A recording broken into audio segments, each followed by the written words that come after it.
एक गोपी अपने पति को भोजन कर रही थी, भोजन दे रही थी। पति ने मांगा नमक और जल्दबाजी में शक्कर पकड़ा करके वह भी वहां से चल दी। लाखों लाखों गोपियां जो है आज यमुना तट पे पहुंच जाती हैं। तब इन गोपियों को देख करके मेरे गोविंद मुस्कुरा करके कहते हैं कि स्वागतम वो महाभागा। हमारे घर में हमारे पास कोई हमसे जब मिलने आता है तो क्या करते हैं हम? आप स्वागत करते हैं, खड़े होकर के स्वागत करते हैं। तो मेरे गोविंद ने भी ऐसा ही किया।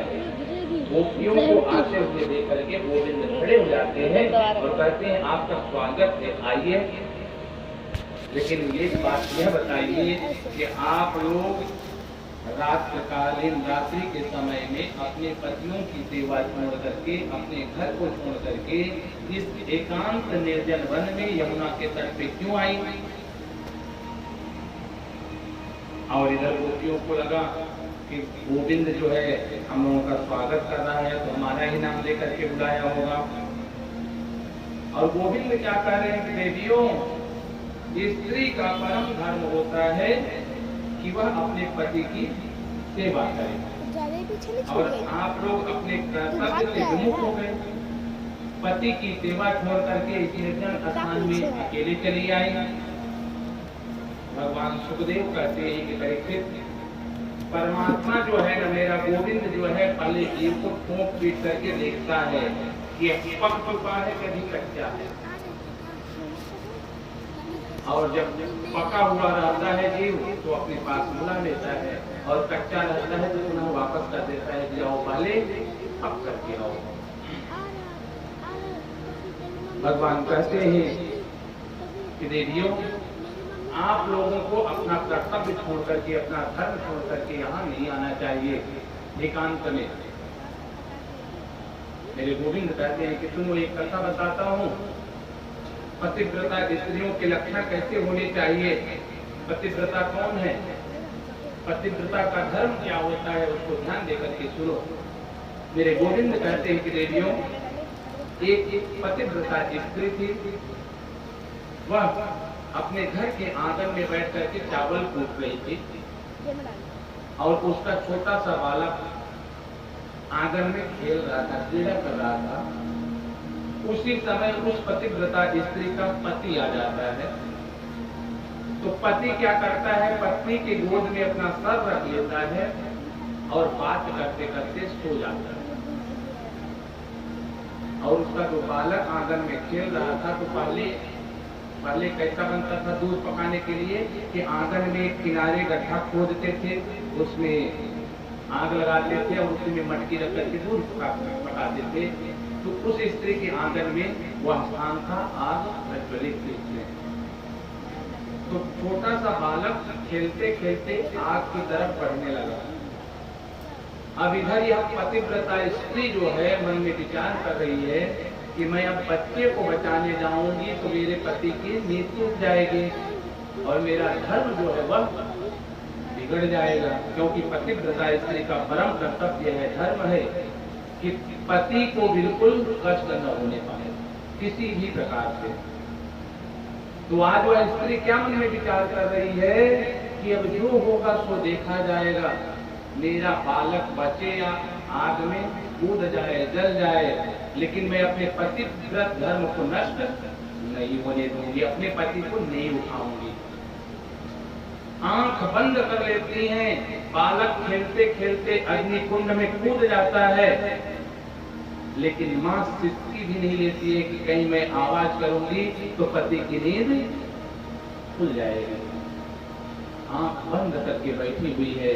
जब उसके पति की नींद खुली, जैसे ही पति की नींद खुली तो पति को बैठा देती है और मां भागती हुई बच्चे के पास जाती है तुरंत। और क्या देखती है, उनके पतिव्रत धर्म के कारण उनका बच्चा आग में भी खेल रहा था। बोले भक्तवत्सल भगवान की जय। यह है पतिव्रता का फल, शक्ति।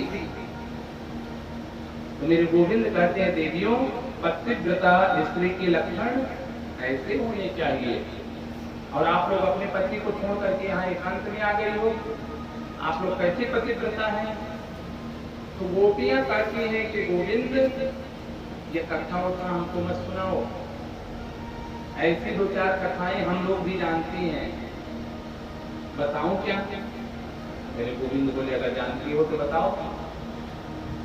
अच्छा एक बात और, ये गोपियां जो है ना किसी विद्यालय में पढ़ी लिखी नहीं है, लेकिन आज देश विदेश में खोज चल रही है इसकी। ये गोपियां जब पढ़ी लिखी नहीं थी तो इतनी बुद्धिमान कैसी थी, ये मेरे गोविंद को कैसे सहज में प्राप्त कर लेती? बड़े बड़े पढ़े लिखे लोग भी गोविंद को नहीं पा पाते, लेकिन भोली भाली गांव की ग्वालें जो पढ़ी लिखी नहीं थी वो भी भगवान को पा ले। इसमें अनुसंधान हो रहे हैं, खोज चल रहे हैं। तो गोपियां कहती हैं कि गोविंद सुनो, एक पतिव्रता स्त्री थी, अपने पति की पूजा किया करती थी और एक क्षण के लिए अपने पति को अपने आंखों से बाहर नहीं जाने देते थे। तो एक दिन उसका पति बोला कि अगर हम यहीं बैठे रहेंगे तो अब हमारी जब संतानें होंगी, परिवार बढ़ेगा तो खर्चा नहीं चलेगा, इसलिए अब हमको बाहर जाकर के धन कमाना पड़ेगा। तो वह स्त्री कहती है कि आप बाहर जाने की बात कर रहे हो, आपके बिना तो मैं एक क्षण के लिए जीवित नहीं रहूंगी।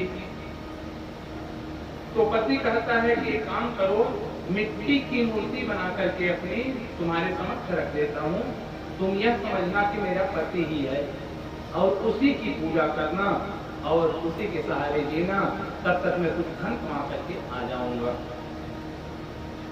वह पति बेचारा मिट्टी की मूर्ति बनाता है, प्रतिमा बनाता है, पत्नी के सामने रख देता है और कहता है कि इन्हीं की पूजा करना, इन्हीं के सहारे रहना। पति बाहर चला गया, पत्नी दरवाजा को लॉक कर ली, अंदर वही मिट्टी की जो पति जी थे उनका पूजन करती थी, उनका ध्यान किया करती थी। अब जब कुछ दिन व्यतीत हो गए तो जो उसका पति था धन कमा करके दरवाजे पे आया और साकल को खटखटा रहा है कि दरवाजा खोलो, दरवाजा खोलो। लेकिन उसकी पत्नी मन में विचार कर रही है कि पता नहीं कौन है आवाज दे रहा है और मैं अपने पति की पूजा कर रही हूँ, तो मैं अपने पति की पूजा छोड़ करके नहीं जाने वाली। गोपियां जो है मेरे गोविंद से प्रश्न करती हैं कि हे माधव, ये बताओ क्या उस पत्नी को, उस स्त्री को जाकर के दरवाजा खोलना चाहिए? मेरे गोविंद कहते हैं बिल्कुल, जब उसका सही असली पति आ गया तो मिट्टी का जो पति है उसका पूजा क्यों करे? उसका कर्तव्य है कि जाके दरवाजा खोले। तो गोपियां कहती हैं कि गोविंद यही हम आपको बताना चाहती हैं कि जो शारीरिक जिस संसार के हमारे पति हैं क्या है, मिट्टी के हैं, ये दिन नष्ट हो जाएंगे और हमारे असली पति कौन है? आप हैं। तो जब असली पति आ गया है तो मिट्टी के पतियों के पास हम क्यों रहे? मेरे गोविंद समझ गए कि पक्के भक्त बन चुके हैं। तब होता क्या है कि मेरे गोविंद कहते हैं ठीक है तो चलो आज हम लोग महारास करेंगे। तो गोपियों की और मेरे गोविंद की सुंदर जोड़ी बनती है। यहाँ देखता हूँ कितनी गोपी हैं भगवान के साथ राज करने वाली, और एक एक गोपी के साथ में एक एक गोविंद अपना शरीर बना लेते हैं। जितनी गोपियां उतने ही कृष्ण, और दो गोपी के बीच में माधव। और आज रास प्रारंभ हुआ है। रास रचो है, रास रचो है, यमुना किनारे रास रचो है।